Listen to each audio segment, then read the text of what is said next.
ಯಾಕಂದರೆ ಈಶಾನ ಮೂಲಿ ರೀ. ಆಮೇಲೆ ನಮ್ಮ ಸಂಸ್ಕಾರ ಪ್ರಕಾರನು ಈಶಾನ ಮೂಲಿ, ಆಮೇಲೆ ಕುಬೇರ ಮೂಲಿನೇ ಅಲ್ಲ ಶ್ರೇಷ್ಠ. ಈಶಾನ್ ಬಸವಣ್ಣ ಅವ್ರು ಹಾಂ ಮಾತಾಡ್ತಾರೆ ಸುಮ್ಕಿರಿ. ಅಣ್ಣ, ನಾನು ಈಶಾನ ಮೂಲಿನೇ ಅಂತಿದ್ದಾರೆ ರೀ. ಅಣ್ಣ ಒಂದು ನಿಮಿಷ ಮಾತಾಡಿ. ಹ್ಞೂ ರೀ. ಇಲ್ಲ ಅದೇ ಈಶಾನ ಮೂಲಿ ಅಂತ ಶುರು ಮಾಡಿವಿ. ಆಮೇಲೆ ಅದಕ್ಕಿಂತ ಮುಖ್ಯವಾಗಿ ನಮ್ಮ ಹಿಂದ್ಗಡೆ ಇರೋ ದೇವಸ್ಥಾನ ಈಶ್ವರಂದು ಬಸವಣ್ಣಂದು ನೋಡ್ತಿದ್ದೀರಲ್ಲ, ಇದು 11ನೇ ಶತಮಾನ ದೇವಸ್ಥಾನ. ಆಮೇಲೆ ಈಗ ಒಂದು ವರ್ಷ ಹಿಂದೆ ಅಜ್ಜರ ಕೆಲಸ ಶುರು ಮಾಡಿದರು. ಇದು ಬಸವಣ್ಣನ ಮೂರ್ತಿ ಏನಿತ್ತು ಭಾಳ ಕೆಳಗಿತ್ತು. ಅದು ದೇವಸ್ಥಾನ ಪೂರ್ತಿ ಎತ್ತಾರೆ, ಕಲ್ಲಿನ ಕಟ್ಟಡ ಪೂರ್ತಿ.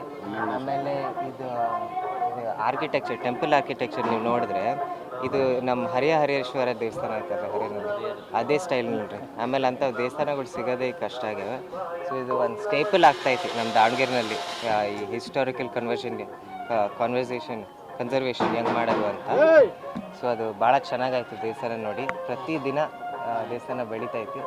ಆಮೇಲೆ ಮಾಡಿರೋರು ಎಲ್ಲ ಕೆಲಸಗಾರರು ಭಾಳ ಚೆನ್ನಾಗಿ ಕಟ್ತಿದ್ದಾರೆ ಅಂತ ಅವ್ರಿಗೆ ಒಂದು ಧನ್ಯವಾದ. ನಾನೇ ನಮ್ಮ ಅಯ್ಯೂಬ್ದಾರ್ ಜೊತೆ ಏನು ನೀವು ಎಲ್ಲ ಪ್ರೆಸ್ ಅವ್ರು ಸುಮ್ಮನೆ ಊಹಾ ಮಾಡಕ್ಕಾರನೇ ನಾವು ಅಂದ್ವಿ, ಅದು ಏನೂ ಇಲ್ಲ, ಅವ್ರು ನಮ್ಮ ದೊಡ್ಡಪ್ಪರಂಗಿದ್ದಾರೆ, ನೀವು ಯಾಕೆ ಸುಮ್ಮನೆ ಏನೇನೋ ತಗೊಂಡು ಓಡ್ತೀರಿ ಅಂತ. ಒಂದು ಸತಿ ನೀವು ಒಂದು 50-100 ಜನ ಕೇಳ್ತಿದ್ರೆ ಅವ್ರು ಹೇಳ್ತಿದ್ರು ನಿಮಗೆ. ಅದು ಬಿಟ್ಟು ಬೇರೆ ಭಾಳ ಇಂಪಾರ್ಟೆಂಟ್ ಸ್ಟೋರೀಸ್ ಇದ್ದಾವೆ, ಅವನ್ನ ಕವರ್ ಮಾಡಂತ್ರಿ ಸರ್. ಕ್ಷೇತ್ರದ ಜನಕ್ಕೆ ಇಷ್ಟೇ ಹೇಳೋಕ್ಕೆ ಇಷ್ಟಪಡ್ತೀವಿ.